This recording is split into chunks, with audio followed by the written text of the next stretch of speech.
आइए आज CGL tyre 1 परीक्षा के लिए समय और काम, चक्रवृद्धि ब्याज, लाभ और हानि, औसत और लघुत्तम समावर्तक, इन पर 6 सवाल करते हैं। ये 6 सवाल जो है 19 अप्रैल 2022 के शिफ्ट 2 में पूछा गया था और साथ ही साथ कितने स्वाभाविक रूप से इन सवालों को कर सकते हैं उसे भी जान लेते हैं, क्योंकि अब परीक्षा सर पे है तो इस तरह की तैयारी अत्यंत आवश्यक है। यह सवाल 19 अप्रैल 2022 की शिफ्ट 2 में सीजीएल टायर 1 में आया था। यह औसत का सवाल है। बोलता है कि 3 संख्याओं का औसत 15 है, दूसरी और तीसरी संख्या का औसत 12.5 है, 12.5 है, तो पहला नंबर क्या है? तो देखिए 3 संख्याओं का अगर औसत 15 है तो 3 संख्याओं का योगफल क्या होगा? 15 को 3 से गुना कर दिए, 45 हो गया। अब बोलता है दूसरी और तीसरी संख्या का औसत 12.5 है, तो दूसरी और तीसरी संख्या का योगफल कितना होगा? तो 12.5 को 2 से गुना कर देंगे तो मतलब 25 हुआ। अब देखिए 3 संख्याओं के योगफल से दूसरी और तीसरी मतलब 2 संख्या के योगफल को घटा देंगे तो पहली वाली नंबर मिल जाएगी। चलिए हम भी घटा देते हैं, 45 से 25 घटा है तो 20 आंसर हो गया। इस तरह से आपने देखा कि ये आंसर हो गया। तो आशा करता हूं ये सवाल एकदम समझ चुके होंगे और एकदम नेचुरल वे में से हमने किया है। समय और दूरी का यह भी सवाल जो है 19 अप्रैल 2022 शिफ्ट 2 में आया हुआ था। क्या कहता है कि एक कार 50 मिनट में 90 किलोमीटर की दूरी तय करती है, इसकी गति मीटर प्रति सेकंड में क्या है? और मुझे कोई फॉर्मूला पता नहीं है। चलिए तो वहां से हम शुरू करते हैं। तो हमने लिखा भैया 90 किलोमीटर जाती है, लेकिन मीटर में पूछा है तो इसे इतना तो पता है कि 1000 मीटर का 1 किलोमीटर होता है, तो हमने इसे 1000 से गुना कर दिया।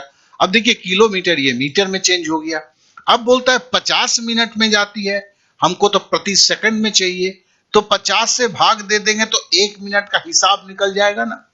अब लेकिन हमें मिनट का हिसाब मिला, हमें तो सेकंड का हिसाब चाहिए, तो इस 50 को फिर 60 से भी गुना कर देना होगा ना। अब चलिए ये हमारा हो गया। अब एक काम करते हैं, 60 का शून्य 1000 के शून्य से काट दिया, 50 का शून्य मैंने 100 के शून्य से काट दिया। अब जो है हम क्या करते हैं, 6 से जो है 90 को काटते हैं, 15 चक 90 होता है, 15 को फिर हम 5 से काटते हैं तो 5 तिया 15 होता है, और 3 को जो है हम 10 से गुना करते हैं तो 3 10 से 30 हो जाता है, तो मतलब 30 मीटर प्रति सेकंड। देखिए हमने एकदम नेचुरल वे में किया, स्वाभाविक वे में। जो कमजोर है वो भी इसे कर सकते हैं, कोई इस दिमाग में कुछ भी रखने की जरूरत नहीं है। चलिए अब अगले सवाल पे चलते हैं। चलिए इस चक्रवृद्धि ब्याज अर्थात कंपाउंड इंटरेस्ट के सवाल को करते हैं और डीडी स्टाइल में करते हैं। क्या बोलता है, एक निश्चित राशि पर चक्रवृद्धि ब्याज 21% पर एनम 2 साल के लिए 11,138 रुपया 40 पैसा, मतलब टोटल सूद कितना हुआ बोल दिया है और ब्याज दर भी 21% बोल दिया है। 2 वर्ष बाद प्राप्त कुल राशि कितने होंगे ये पूछा है। अब देखो 21% का ब्याज है तो 2 साल में क्या होगा, 21% लगेगा पहला साल, दूसरा साल भी 21% ब्याज मिलेगा। चूंकि ये चक्रवृद्धि ब्याज है तो पहले साल के ब्याज के ऊपर ब्याज मिलेगा। अब ब्याज के ऊपर ब्याज कैसे लिखा जाता है भैया, देखो ये 21 ब्याज है, दूसरा 21 ब्याज है, और ब्याज के ऊपर ब्याज मतलब 21 गुना 21, मतलब इन दोनों को गुना कर दिए और बटे 100 कर दिया, ठीक है ना। अब देखो यहां भी प्लस है, ठीक है ना, ये यहां पे रह गया है, ये भी प्लस का सिंबल है। चलो मैं प्लस का सिंबल मार देता हूं एक बार, ठीक है, ये भी प्लस का सिंबल है, ये रह गया था। तो चलिए अब क्या है कि हमें तो ये तो पता चल गया कि कितनी ब्याज होगी, ठीक है।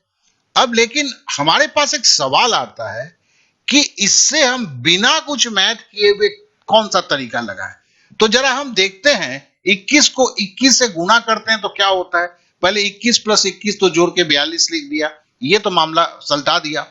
अब 21 को 21 से गुना करेंगे तो 441, भैया ये सब तो छोटा मोटा चीज आपको याद रखना होगा। अब 42 के साथ प्लस मार के, और देखो 441 बटे 100 है, तो दशमलव में क्या है, 2 शून्य के बाद, तो यहां 2 शून्य के बाद दशमलव लगेगा, तो 42 प्लस 4.4, यहां एक को हमने हटा दिया तो 42 और 4 46.4 हो गया। 46.4 जो है ये बोलता है कि 11,138 रुपया 40 पैसा है, लेकिन 2 साल के बाद कहीं तो ब्याज है, तो मूलधन कितना था? 100 था। मूलधन क्या होता है? 100 होता है। तो 2 साल के बाद कितना पैसा मिला होगा? प्रतिशत में 146.4%। अब देखो कि हमें एक सवाल का हल नहीं करना है, हमें सही जवाब को टिक करना है। हम परीक्षा में इसलिए बैठे नौकरी पाने के लिए। अब देखो 46 का 3 गुना, 46 का 4 गुना करोगे तो 4 चौके 16 हो जाएगा, यहां 14 है। 46 का 3 गुना करोगे तो क्या होगा? 3 छक 18 का 8, हाथ में रहा 1, 3 चौके 12 और 13, मतलब 3 गुना तो जाएगा प्लस थोड़ा सा जाएगा। अब देखो यहां 11,000 है, इसको 3 गुना करोगे तो कितना होगा? 33,000। अब जरा यहां मिलाओ तो भैया, और प्लस थोड़ा सा बढ़ेगा, है ना? तो 31,000 से पार करके तो 33,000 भी नहीं होगा, 24,000 भी नहीं होगा, 28,000 भी नहीं होगा, 35,138। मैं सारे महानुभावों को जो देख रहे हैं उनको ये बोलना चाहता हूं कि हम एग्जाम देने जा रहे हैं, हमारी कैलकुलेशन के स्पीड को भी दिखाने नहीं जा रहे हैं, हमें आधे मिनट में मैथ करना है। तो प्लीज ऐसे सिचुएशन पे यही करें, यही करने की आदत डालें।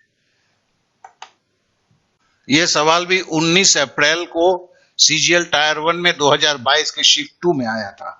बोलता क्या है कि एक वस्तु को 13.1/4% के लाभ पर बेचा जाता है। ये बेचा है उसने। बोलता यदि उसे 76 रुपया 70 पैसा अधिक में बेचा जाता, मतलब जितना में बेचा उससे 76 रुपया ज्यादा लेता, तो उसको 16.1/5% की लाभ होता। मतलब जो लाभ हो गया है उसके बाद इतना रुपया ज्यादा लेता तो इतना रुपया तब उसको पूरा लाभ मिलता। तो वस्तु का क्रय मूल्य का 50% क्या है? तो देखिए सबसे पहले हम क्या करते हैं, देखिए 81/5 कहां से आ गया? तो देखिए 16 × 80 + 1 81/5%। इससे हम घटाते क्या है? 13 चौके 52 और 1 53/4 माइनस कर दिया।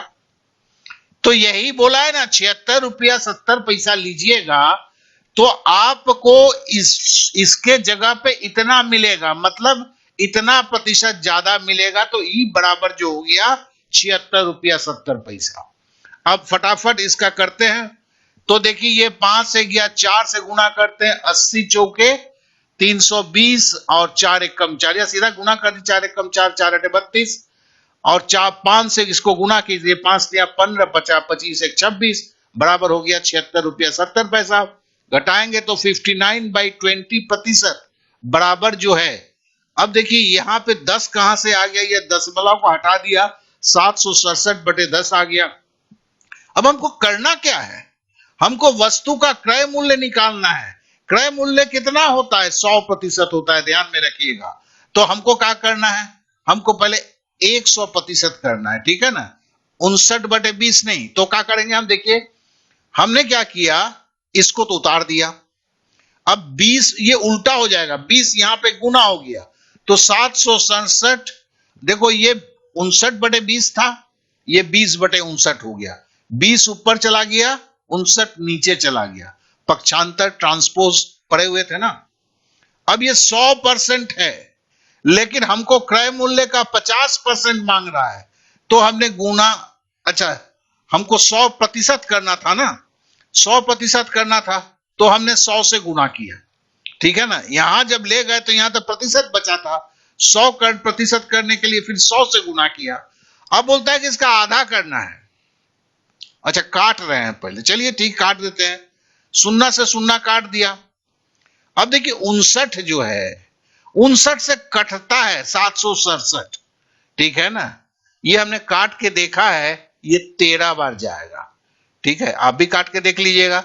यहां पर तो लंबी भाग विधि में करना है, ठीक है ना? तो अब जो बच गया, देखो ये क्या हुआ, ये आपका जो है 2600 रुपया हो गया मूलधन। 13 × 2 26 गुने 100 2600, लेकिन क्रय मूल्य का आधा पूछा है तो गुना हमने 1/2 कर दिया, फिर 2 से जो है इस 2 से हमने इस 2 को काट दिया, तो 13 को 100 से गुना किए तो क्या हुआ, 1300 हो गया। देखिए इस तरह से अगर करते हैं तो आपका सवाल छोटे में बनता है और समझ के साथ चलता है। थोड़ी सी प्रैक्टिस की जरूरत होती है, कमजोर होते हुए भी ये नहीं बोल सकते कि ये समझ में नहीं आता है। तो चलिए अगले सवाल पे चलते हैं। यह सवाल भी आपका 19 अप्रैल 2022 को सीजीएल टीयर 1 में आया था। यह क्या बोलता है, 3.6, 1.8 और 144 का लसा क्या है। तो देखिए 3.6 को हम क्या लिखेंगे, 36/10, ठीक है ना, कोई असुविधा नहीं है। 1.8 को क्या लिखेंगे, दशमलव के बाद एक संख्या है तो 18/10 लिखेंगे। और हमें दशमलव 144 है तो दशमलव के बाद चूंकि 3 संख्या है तो हम 144/1000 लिखेंगे। मतलब दशमलव के बाद जितनी संख्या एक नीचे बटे में एक के बाद उतना सुनना, ठीक है। अब देखिए इसका लसा निकालना है। लसा निकालने का ये भिन्न हो गया, 36/10 भी एक भिन्न है, 18/10 भी एक भिन्न है, 144/1000 भी एक भिन्न है। तो भिन्न का जब निकाला जाता है तो देखिए हमें लसा निकालना है तो ऊपर का लसा होगा, नीचे का मौसा होगा। अब जरा लसा का मतलब क्या होता है। लसा का मतलब अगर 3 संख्या है, इसमें सबसे बड़ी संख्या लिया जाता है और देखा जाता है क्या वो संख्या उन दूसरे 2 संख्या से भाग जाएगा। अगर जाएगा तो ठीक है, नहीं तो तीसरी एक संख्या ली जाती है, मतलब 3 अगर संख्या हो तो चौथी एक संख्या जिस संख्या को ये तीनों संख्या भाग दे दे। तो यहां पर मुझे लसा निकालने की जरूरत ही नहीं है। क्यों भैया, 18 अट्ठे 144, 18 का पहाड़ा जानना चाहिए। और देखो 18 अट्ठे अगर 144 है, 18 दूनी 36 होता है तो 36 चौके 144 होगा। मतलब हमें समझ में आ गया कि 144 एक ऐसी संख्या है जिसे 18 भी काटती है, 36 भी काटती है और 144 तो खुद को काटेगा ही। तो फिर इसका लसा क्या होगा, 144, ये आ गया। अब मसा क्या होता है, मसा का मतलब होता है, एचसीएफ का मतलब वो छोटा सा छोटा कॉमन फैक्टर में ढूंढना है जो तीनों में वर्तमान है। तो देखो 10 इसमें भी है, 10 इसमें भी है, 1000 मतलब 100 गुना 10। तो महत्तम समावर्तक मतलब वो सबसे बड़ी गुणक है, सबसे बड़ी गुणक क्या है, 10 है, जो तीनों के अंदर में है, ठीक है ना। तो नीचे 10 हो गया। अब 144/10 बराबर 14.4। आप बोले सर जी ये जवाब तो नहीं मिला। जी हां, ये सवाल गलत हो गया था, इसके लिए इस सवाल को माइनस कर दिया गया था। तो आशा करता हूं मैंने इसको रखा चूंकि ये सवाल था तो इसका 14.4 हुआ।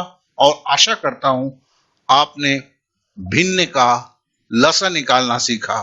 और आप एक चीज देखिए, ये भी सीजीएल टीयर 1 में एकदम 2022 में पूछा गया था। यह सवाल भी 19 अप्रैल 2022 के शिफ्ट 2 में सीजीएल टीयर 1 में पूछा गया था, टीयर 1 में।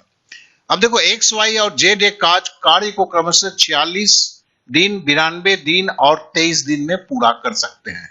एक्स ने काम शुरू किया, वाई उसके साथ 7 दिनों के बाद, ये ध्यान देना, 7 दिनों के बाद शामिल हुआ, पहले दिन से नहीं शामिल था।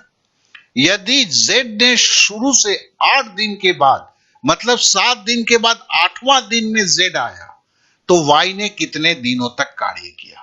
तो देखो भाई, इसको जो अगर लिखना है एक तरीका फट से लिखते हैं, हमने लिख दिया x/46। मतलब क्या है, समझाने के समझने के लिए ये सिंबल है। x 46 दिन में काम को पूरा करता है, उसी काम को जो है y 92 दिन में काम पूरा करता है, उसी को z 23 दिन में पूरा करता है। अब देखो इन तीनों का हमें लसा निकालना है।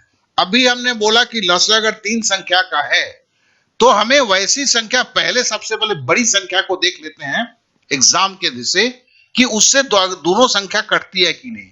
देखो 23 चौके 92 होता है, 46 दूनी 92 होता है।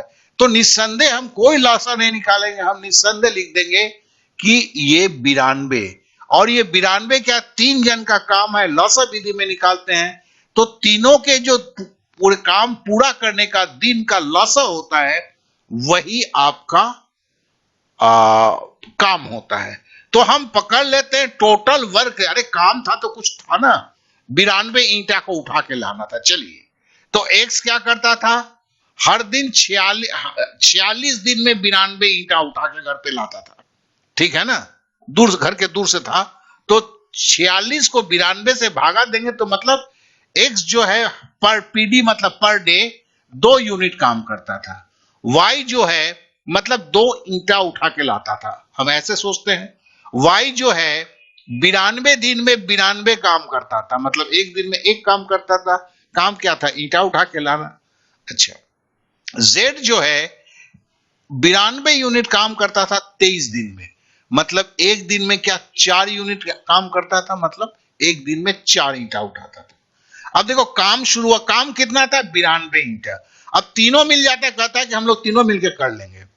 तो एक्स ने काम शुरू किया, आज 7 दिन के बाद वाई आता है, तो एक्स तो 7 दिन तक पहले काम किया ना जी, तो एक्स 2 यूनिट करके करता था, 7 दिन में कितना किया, 7 दूनी 14 यूनिट, तो 92 ईंटा से बचा कितना, बैलेंस वर्क था 92 से 14 घटा दिए तो 78 यूनिट बाकी रहा, इतना काम हो चुका था।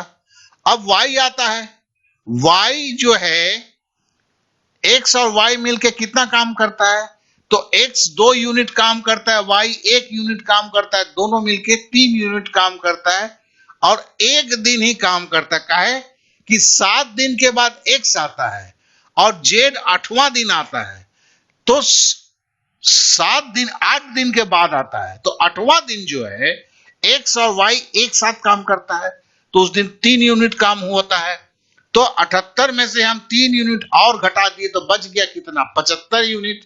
अब 75 को ईंटा उठा के लाना है, अब जेड भी आ गया, तो x plus y plus z कितना करता है भैया, x 2 यूनिट करता है, y 1 यूनिट, मतलब 2 1 3 और 4 7 यूनिट, तो x प्लस वाई प्लस जे पर डे करता है 7 यूनिट, ठीक है। काम कितना बचा हुआ है 75 यूनिट, तो कितना दिन लगेगा, तो हमने 75/7 कर दिया। अब 75/7 दिन जो होगा ये कितना हुआ, ये x plus y plus z काम करता है, और हमको पूछा गया y कितना दिन में करेगा, तो तीनों मिलके तो 75/7 दिन किया, और y उसके पहले एक दिन काम किया था, ये जो 8वां दिन था जैसे हमने बोला था, तो फिर हमने y का क्या करेंगे, 75/7 ये जो है लिखा हुआ प्लस एक दिन जोड़ दिए, तो 7 और 75 82/7 हुआ।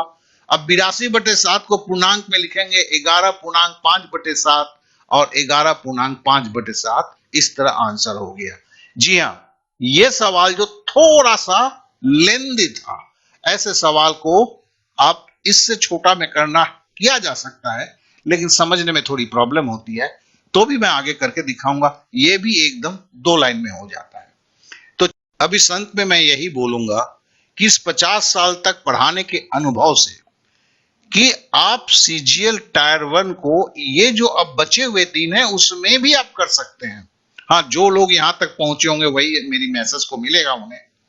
हम क्या करते हैं, सुबह और शाम हर दिन 6-7 सवाल करके करते हैं, और टारगेट में 98 सवाल है, और डीआई 36 अभी कर चुके हैं, और 24 करके डीआई 60 होगा, मतलब आप 8 से 9 सवाल को जरूर पकड़ सकें, जिसमें डीआई के 4 सवाल होंगे, और इधर जो चैप्टर लिया गया है प्रतिशत, समय और काम, समय और दूरी, चक्रवृद्धि ब्याज, प्रॉफिट एंड लॉस, औसत और एलसीएम, तो जिससे आप 8 से 9 सवाल को कर 10 से 11 सवाल को कर सके, जिससे 20 से 22 मार्क्स उठा के आप निकल जा सके। तो मेरे साथ बने रहिए, और एक अनुरोध तो अवश्य करूंगा, जिन्होंने मुझे सब्सक्राइब नहीं किया है सब्सक्राइब करें, इससे दूसरों में शेयर करें और लाइक अवश्य करें। आपने समय दिया इसलिए आप सभी को मेरा बहुत बहुत धन्यवाद। ये मॉर्निंग सेशन था, आज ही इवनिंग सेशन में इसी का अगला वीडियो आएगा, इंतजार करें।